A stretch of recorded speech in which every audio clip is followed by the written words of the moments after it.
धर्मनिरपेक्षतेचे उत्तम उदाहरण लखनौमधील मोहरमच्या मिरवणुकीमध्ये पाहायला मिळालं। स्वामी सारंग मोहिले हे एक प्रसिद्ध व्यक्ती आहेत, ज्यांनी लखनौमधील मोहरमच्या मिरवणुकीमध्ये सहभागी होऊन सर्वांना चकित केले।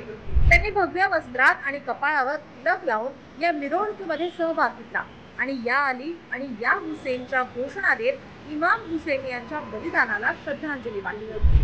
सनातन धर्माचे अनुयायी स्वामी मोहिले मोहरमच्या मिरवणुकीमध्ये का सहभागी झाले असा सवाल सगळ्यांनाच पडलाय। त्यांनी IIM अहमदाबाद सारख्या प्रतिष्ठित संस्थेतून शिक्षण घेतले।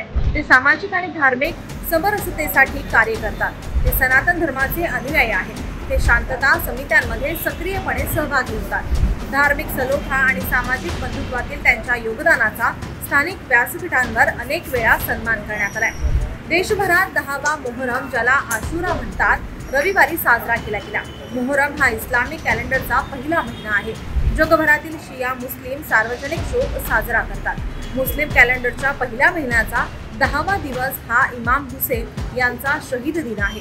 सत्याप्रती अतूट वचनबद्धता आणि अन्यायाविरुद्धच्या लढ्यासाठी हजरत इमाम हुसेन यांच्या बलिदानाचे स्मरण केले जाते। समता आणि बंधुतेलाही त्यांनी खूप महत्त्व दिले होते।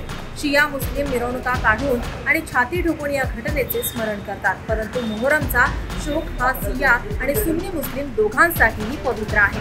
स्वामी सारंग यांनी मोहरमच्या मिरवणुकीमध्ये सहभागी होऊन शिया बांधवांसोबत मातम केले।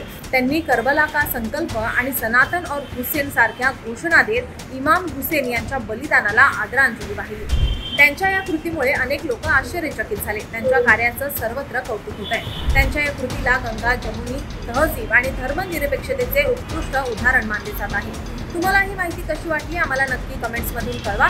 जर तुम्ही आमच्या सोशल मीडिया प्लॅटफॉर्मला फॉलो केला नसेल तर लगेच करा आणि असेच अपडेट राहा।